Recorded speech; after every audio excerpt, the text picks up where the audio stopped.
Olá pessoal, olha aqui mais uma vez no bate-papo com o estomaterapeuta e hoje nós vamos falar de um assunto extremamente importante para o enfermeiro, que é o desbridamento ou debridamento de feridas. É um assunto que gera muita polêmica e ele exige um conhecimento, uma capacitação técnica muito grande do profissional para fazê-lo. Bom, esse vídeo ele tem como objetivo discutir o desbridamento e não simplesmente mostrar uma técnica. Nós vamos atentar no que é importante o profissional realmente saber para refletir na tomada de decisão desse procedimento. Mas e aí? O que é desbridamento? Nós sabemos que ele deve ser considerado como parte integrante do processo de limpeza da ferida.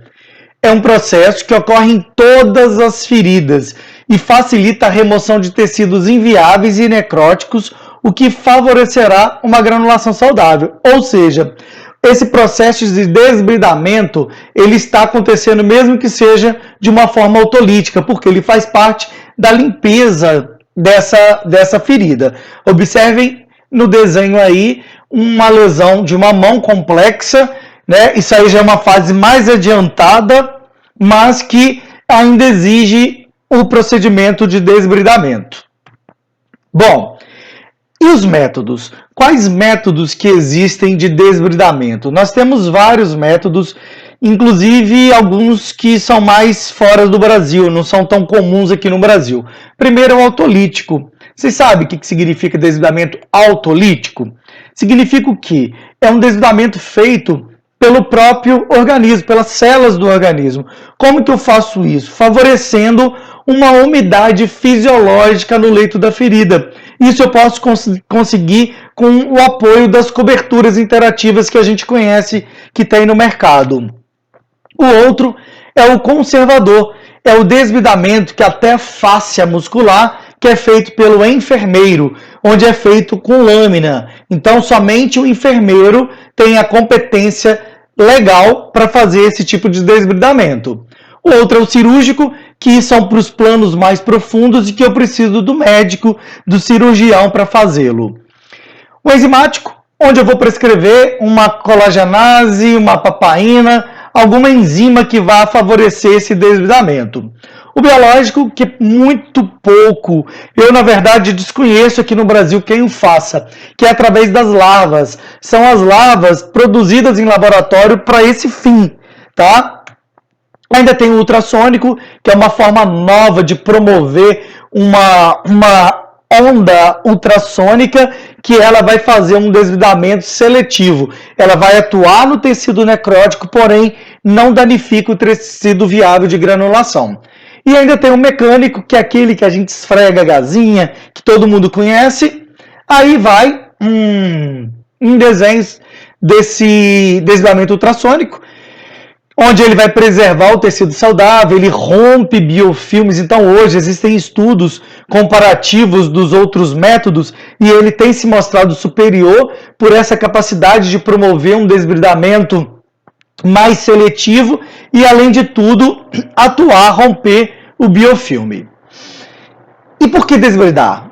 Por que eu tenho que fazer o desbridamento? Primeiro, o tecido necrótico é uma barreira física à cicatrização. Portanto, ele vai impedir a formação da matriz extracelular, que é onde eu vou depositar toda a construção dos fibroblastos para fazer o meu tecido viável, né? Inclusive a angiogênese. Então, eu preciso de romper essa barreira para promover a angiogênese, para promover essa granulação e esse rejuvenescimento epidérmico. Outra razão é porque ele vai reduzir a eficácia dos tratamentos tópicos, ou seja, algumas substâncias que eu vou colocar no leito da ferida não vai ter efeito por conta de determinados tipos de necrose.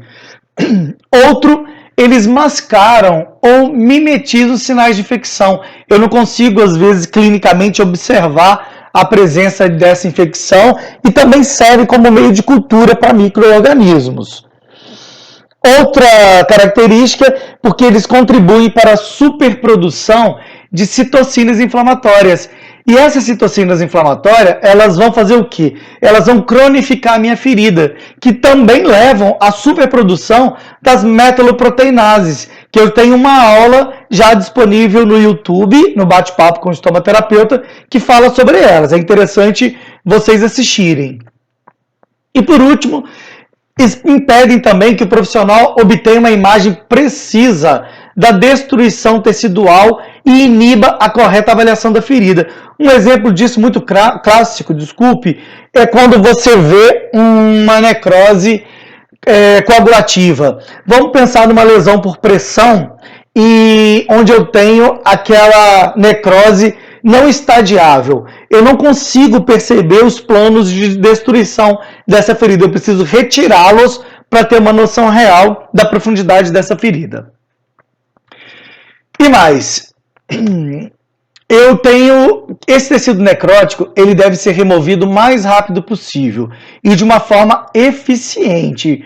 Por quê? Para favorecer, para me permitir avaliar corretamente a ferida, eu acabei de dizer, e reduzir a carga biológica microbiana dessa ferida, além de remover biofilmes e, consequentemente, eu vou estar prevenindo a infecção. Porém, o desbridamento deve ser efetivo, né, para favorecer essa melhora progressiva da ferida, permitindo que os enfermeiros melhorem significativamente o bem-estar e a qualidade de vida dos pacientes, bem como que eles possam contribuir para uma cicatrização ideal e, sobretudo, otimizando os recursos disponíveis na instituição. Mas quando eu devo desbridar? O desbridamento, ele pode ser um elemento essencial para a preparação do leito da ferida. E aí, ele reflete o T no quadro Time. É outro assunto também que tem disponível no meu canal do YouTube, ok? Então, nós temos aqui o Time. T de tecido inviável, I de inflamação crônica ou infecção, o M mostrando o equilíbrio de umidade e o E falando das bordas, quando as bordas não progridem, ok? Mas o desbridamento está aqui relacionado a essa gestão de tecidos. Então é o primeira área clínica do Time, então eu preciso fazê-lo corretamente. Então os profissionais usam a estrutura do Time para avaliar com precisão a ferida, identificar a presença do tecido desvitalizado e, consequentemente, planejar intervenções apropriadas. Se o tecido desvitalizado é removido do leito da ferida, a ferida pode progredir através das restantes fases da cicatrização. Ou seja, eu resolvo esse problema, então eu vou promover, vou facilitar as outras fases da cicatrização. Ok? E aí eu tenho que fazer algumas considerações importantes para que o profissional, para que o enfermeiro seja capaz de ter uma reflexão crítica na hora de decidir qual desbridamento a ser utilizado. Então, uma avaliação abrangente do paciente para decidir qual método será usado.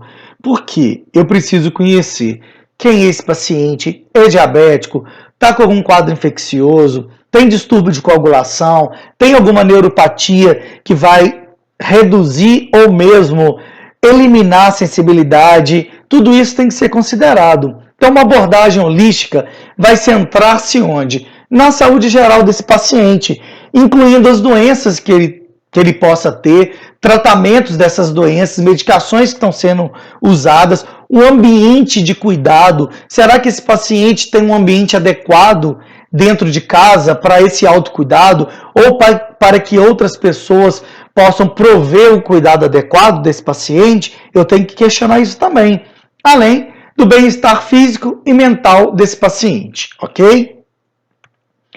Ainda nessas considerações, o desbridamento deverá ser feito por profissional capacitado. Se você não se sente seguro, referencie o seu paciente.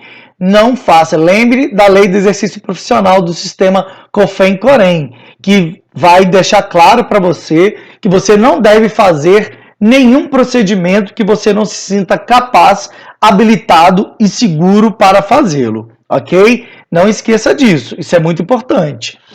E eu trago aqui essa deliberação do Corém 6500, que é o informativo técnico do cuidado a portadores de lesões cutâneas. Ele vai dizer das competências dos profissionais da enfermagem na prevenção e tratamento das lesões. Então, para o enfermeiro, primeiro, realizar a consulta de enfermagem. Então, quando eu atendo o meu paciente, meu cliente no consultório, no domicílio, no hospital, eu realizo uma consulta de enfermagem, que envolve todo aquele processo, né, da sistematização da assistência de enfermagem. Através disso, eu vou prescrever e orientar o melhor tratamento, um plano de cuidado individualizado. Dentro disso, eu vou ter autonomia para solicitar exames laboratoriais, raio-x quando necessários, lembrando que se você estiver dentro de uma instituição, você precisa ter um protocolo institucional aprovado pela diretoria, chefia de enfermagem, para que você possa solicitar esses exames. Realizar o procedimento do curativo, tá? Eu vou fazer a limpeza, vou aplicar a cobertura, mas eu também posso prescrever esse curativo para o auxiliar e técnico de enfermagem fazer. Eu não tenho que ser exclusivo nisso não, exceto nos casos quando o desbridamento conservador é necessário. Aí é privativo do enfermeiro. Somente o enfermeiro pode pegar a lâmina e fazer esse desbridamento, ok?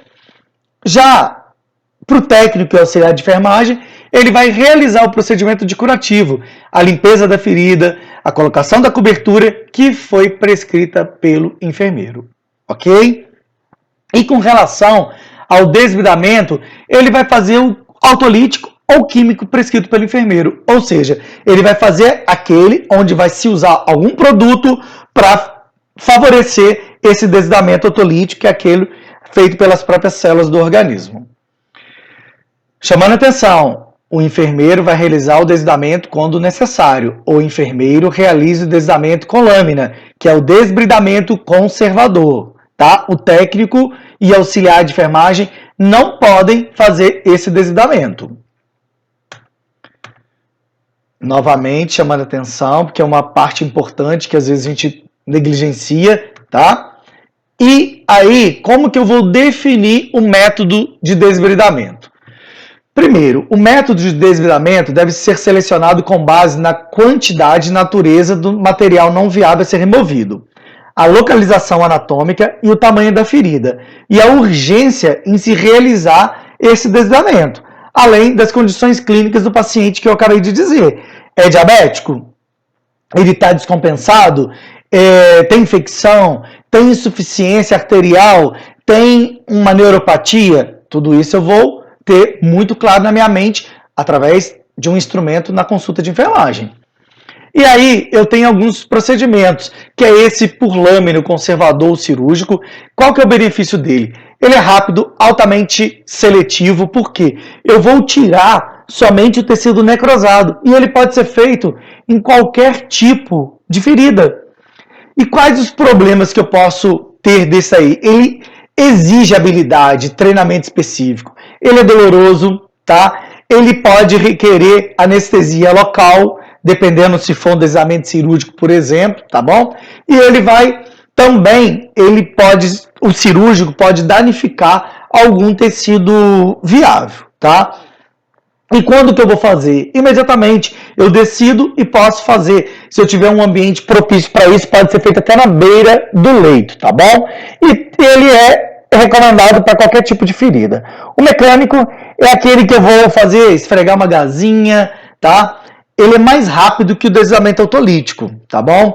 E eu vou também, ele é mais lento do que o conservador e o cirúrgico, mas também pode ser doloroso, tá? Vou levar alguns dias ou algumas semanas para poder conseguir resolver o problema e eu vou fazer naqueles tecidos necróticos onde tem exsudação. Enzimático é o que eu vou prescrever, a colagenase, a papaina, tá?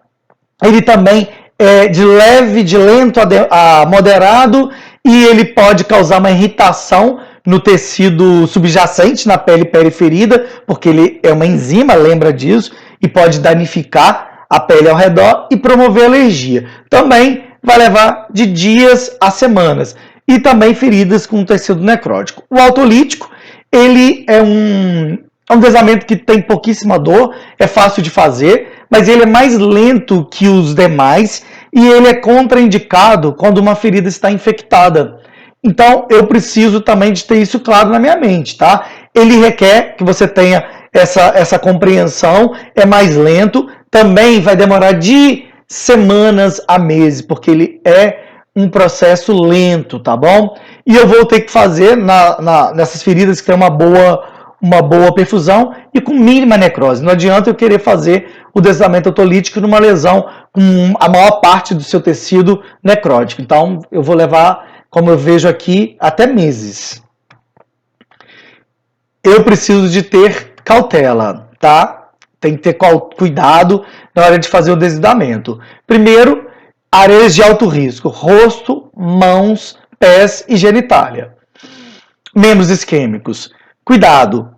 Se eu tiver um paciente, por exemplo, diabético, ou um paciente que tem uma doença arterial obstrutiva periférica, eu tenho que ter muito cuidado ao sugerir um desdobramento para esse paciente. Primeiro, eu vou considerar, imagine uma necrose seca, uma necrose tipo SCARA, aquela necrose coagulativa. Se ela estiver estável, com ausência de sinais flogísticos, eu não retiro, eu deixo como uma proteção curativo biológico, ok? Se ela estiver estável, ausência de sinais flogísticos, ponto, eu deixo, não mexo. Se essa necrose estiver instável, com odor fétido, secreção, flutuante, aí sim eu tenho que fazer um desdobramento, preferencialmente cirúrgico, ok? Feridas associadas a malformações congênitas ou suspeitas de malignidade, muito cuidado ao pensar no desdobramento. Feridas na proximidade de vasos sanguíneos, nervos e tendões, exatamente para não danificar essas estruturas que são extremamente importantes. Imagina, eu posso pegar uma artéria, ter um sangramento, e esse sangramento só vai ser contido com uma cauterização, com uma sutura local. Então, eu tenho que ter muito cuidado com isso. Então, o desbridamento deve ser abordado com cautela quando os riscos são identificados. Então, se eu já tenho a noção de quais são os riscos, eu vou agir com cautela, com prudência, para não causar maior dano a esse meu paciente, ok? Então é isso. O que eu quis nesse slide breve, aqui nesse vídeo breve, é chamar a atenção para os pontos cruciais, mais importantes do desbridamento e chamar a responsabilidade do profissional com essa ação que compete ao enfermeiro, ok? Um grande abraço a todos e obrigado por mais essa oportunidade.